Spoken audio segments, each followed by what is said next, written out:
Ce que je vais développer ici s'inscrit dans une expérience intime, répétée, parfois bouleversante, que je porte depuis des décennies, pour être plus précis, depuis 1990. Je vais vous surprendre et peut-être lâcher une forme de bombe, mais il est important que je vous dise, vous qui me suivez toutes et tous, ce que je vis et vois au quotidien. Ce n'est pas un manifeste scientifique, ni une revendication mesurable au sens strict du terme. C'est le récit, la réflexion et l'analyse d'un vécu médiumnique où se mêlent de rencontres avec des défunts, échanges avec des entités d'origine terrestre et, de manière plus surprenante pour beaucoup, des dialogues avec des formes de vie intelligentes qui ne viennent pas de notre planète. Je souhaite élargir, clarifier et approfondir les éléments que j'ai évoqués, explorer leurs implications et proposer des pistes de compréhension, autant pour ceux qui vivent ces phénomènes que pour ceux qui les observent de loin, sceptiques ou curieux. Depuis très longtemps, mes expériences de médiumnité ne se limitent pas à des impressions de présence, des voix intérieures ou des visions isolées de personnes décédées. À côté de ces rencontres, d'autres présences plus autres se manifestent. Des intelligences qui ne semblent pas incorporées à la trame humaine, provenant d'environnements physiques, énergétiques ou dimensionnels distincts. Ces contacts se présentent sous des formes variées. Certains sont très proches de ce que nos récits culturels appellent extraterrestres. D'autres défient toute comparaison familière, ressemblant plutôt à des vibrations, des structures lumineuses, des configurations géométriques vivantes ou des formes partiellement humanoïdes, mais avec des modalités perceptives radicalement différentes. La première caractéristique marquante est la diversité. Il existe, d'après mes échanges, des centaines, peut-être des milliers, de types de formes de vie intelligentes. Certaines partagent avec nous des caractéristiques physiologiques reconnaissables, l'âme, sens comparable, d'autres n'ont pas de corps au sens où nous l'entendons. Elles se manifestent sous forme d'énergie organisée, de champs, d'architecture informationnelle autoportante. Certaines se présentent sous un habitus changeant, adaptatif, suivant leurs intentions et les capacités perceptives de la personne avec laquelle elles communiquent. Deuxième point, les niveaux de calibration, pour reprendre un terme souvent employé par des médiums et praticiens spirituels, sont très différents. Par calibration, j'entends l'ensemble des paramètres vibratoires, émotionnels, cognitifs et intentionnels qui décrivent comment une conscience se déploie et communique. Certaines intelligences opèrent à des calibres très proches d'une autre et peuvent donc converser intelligiblement, partager des images mentales, des scénarios, des concepts. D'autres sont trop élevées, trop différentes. Elles se manifestent par impression, par transmission de données brutes, par sensations synesthésiques que nous avons du mal à traduire en mots. La télépathie à distance et les canaux de transmission sont un aspect incontournable, souvent rapporté par ceux qui vivent ces contacts, et la nature télépathique de la communication. Cette télépathie n'est pas limitée par la distance physique telle que nous la concevons. J'ai reçu des transmissions qui semblaient traverser des années-lumière sans dégradation notable. Ces entités m'expliquaient que la conscience, associée à des structures énergétiques quantiques, peut établir des ponts d'information instantanés entre des systèmes séparés par des distances astronomiques. Elle parle d'un tissu informationnel ou d'un réseau cosmique qui n'est ni matériel au sens strict, ni entièrement immatériel, mais fondamentalement informationnel, un substrat où l'intention et la fréquence jouent le rôle de routeur. Ces intelligences utilisent des signatures vibratoires spécifiques pour établir le contact. Pour un médium entraîné, il s'agit d'affiner ses propres filtres sensoriels, diminuer le bavardage mental, stabiliser son champ émotionnel, élever sa fréquence d'attention. Certaines espèces extérieures utilisent aussi des intermédiaires. Elles se connectent d'abord à des entités qui gravitent autour de la Terre, à des formes de conscience collective ou à des nœuds énergétiques particuliers afin de rendre leur message accessible aux humains. D'autres encore manipulent des machines ou des structures physiques capables de porter leur signature, ce qui complexifie la frontière entre contact direct et contact médié par technologie. Les technologies employées par ces formes de vie intelligentes sont souvent décrites comme incomparablement supérieurs aux nôtres. Mais il convient de nuancer. Supérieur ne signifie pas seulement plus d'énergie ou de vitesse. Cela concerne aussi une autre logique d'organisation. Pour beaucoup d'entre eux, la contrainte centrale n'est pas la matière ou la mécanique, mais la posture informationnelle et la gestion de l'énergie. Ils envisagent l'espace-temps comme malléable, utilisent des principes de transport basés sur la modulation de champ et la mise en résonance plutôt que sur des moteurs et des propulsions classiques. La distance devient quelque chose de relatif, modulable par la cohérence des champs informationnels.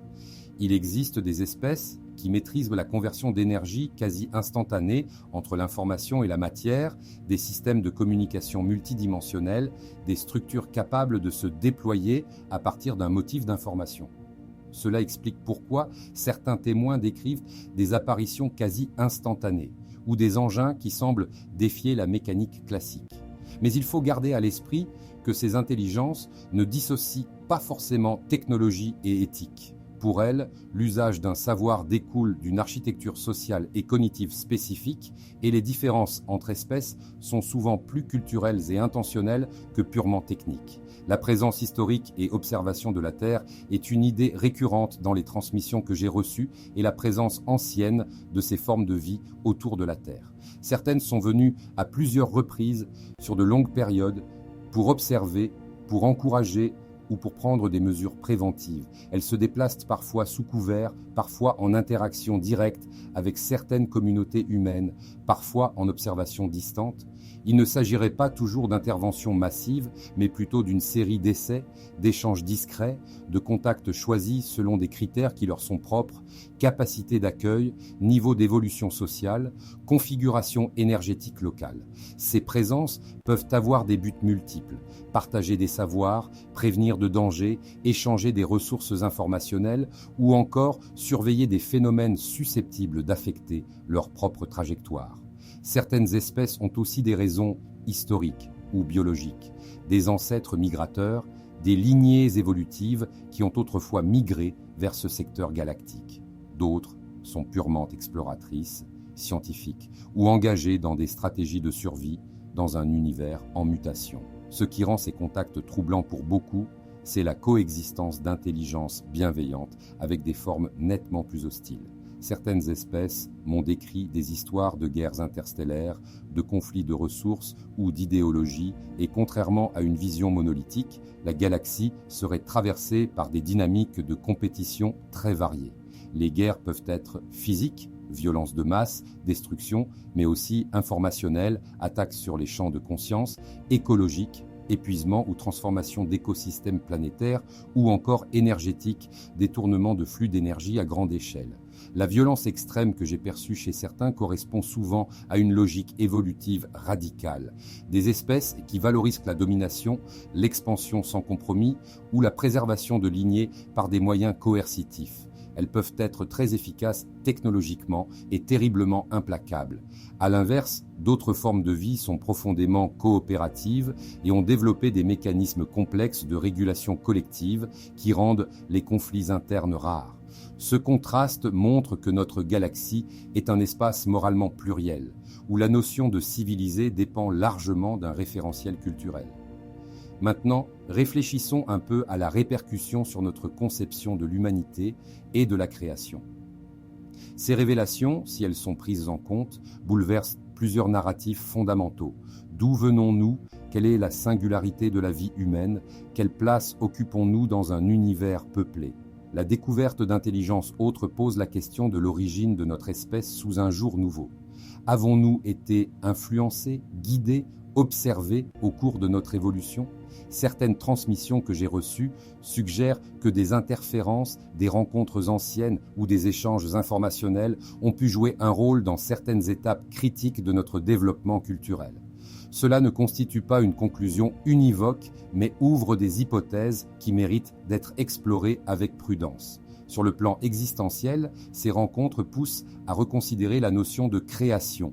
Si des lignées intelligentes ont interagi avec la Terre, la frontière entre création naturelle et intervention devient floue. Mais au-delà de la question historique, l'impact immédiat porte surtout sur le sens. Comment réagirions-nous collectivement à la confirmation d'autres formes d'intelligence ? Nos systèmes de croyances, nos institutions, nos structures de pouvoir et nos relations internationales seraient mis à l'épreuve.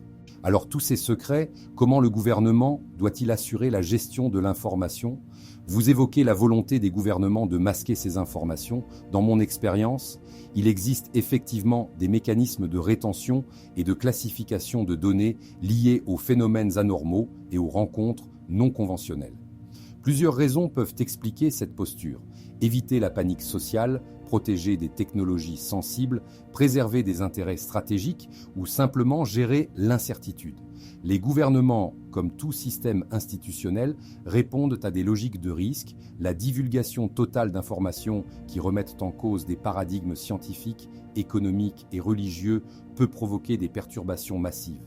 Cependant, l'opacité ne signifie pas nécessairement une conspiration universelle et coordonnée. Les fuites, les désaccords internes, les approches locales et la diversité des intérêts rendent la situation complexe. Certains réseaux étatiques coopèrent avec des acteurs privés, d'autres cloisonnent. Dans ce contexte, le discours officiel est souvent minimaliste et des savoirs circulent en parallèle dans des cercles spécialisés, des milieux militaires ou des communautés scientifiques marginales. Pour les personnes qui, comme moi, reçoivent des transmissions directes, la sensation est parfois d'un temps décalé. Des informations sont connues par des consciences extérieures bien avant que la surface publique n'en soit informée. Une question se pose pour les personnes qui ont un doute, qui n'y croient pas, mais quel est, à votre avis, l'impact psychologique et social sur les médiums et les témoins ? Vivre ces expériences expose à des épreuves psychiques.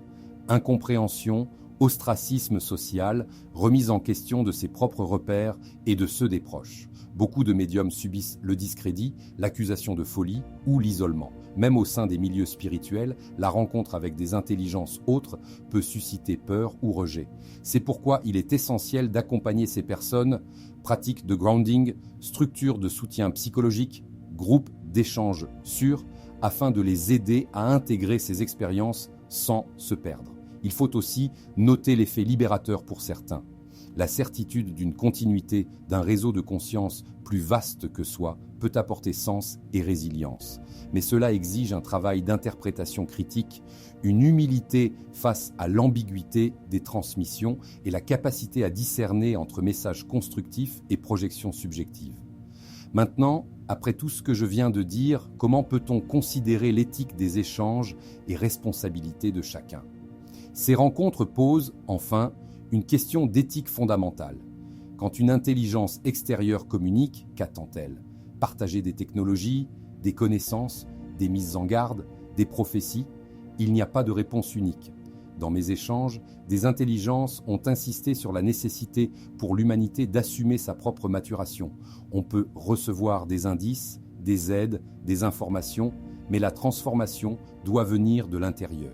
Certaines espèces refusent de sauver un monde qui n'a pas pris soin de lui-même.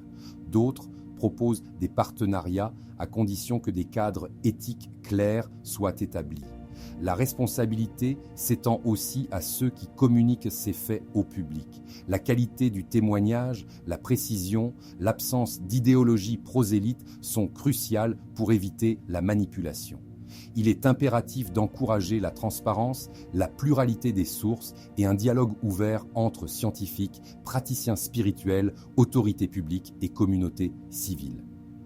En ce qui me concerne, voici les perspectives et pistes pour l'avenir. Que peut-on faire concrètement ? D'abord, reconnaître la pluralité des phénomènes et promouvoir des protocoles d'études pluridisciplinaires, anthropologie, psychologie, physique, sciences de l'information et approches sensibles, médiumnité, pratiques contemplatives. Créer des espaces sûrs pour recueillir témoignages et données sans stigma. Encourager la recherche sur les phénomènes non explicables en indépendant des narratifs catastrophistes. Favoriser l'éducation à la pensée critique, à la résilience émotionnelle et à la conscience écologique. Sur le plan collectif, préparer des scénarios de transition culturelle. Comment intégrer une connaissance de la multiplicité des formes de vie sans effondrer nos structures sociales? Cela passe par des dispositifs de communication responsables, des programmes éducatifs et une coopération internationale. Enfin, ouvrir un dialogue éthique sur ce que nous souhaitons être, une humanité qui coopère, qui apprend à gérer les ressources et l'information, ou une humanité qui reproduit ses pires logiques de prédation à l'échelle cosmique. Pour clôturer cette première partie, je tiens à préciser que ce que j'exprime n'est pas un délire individuel. C'est l'expression d'un champ d'expérience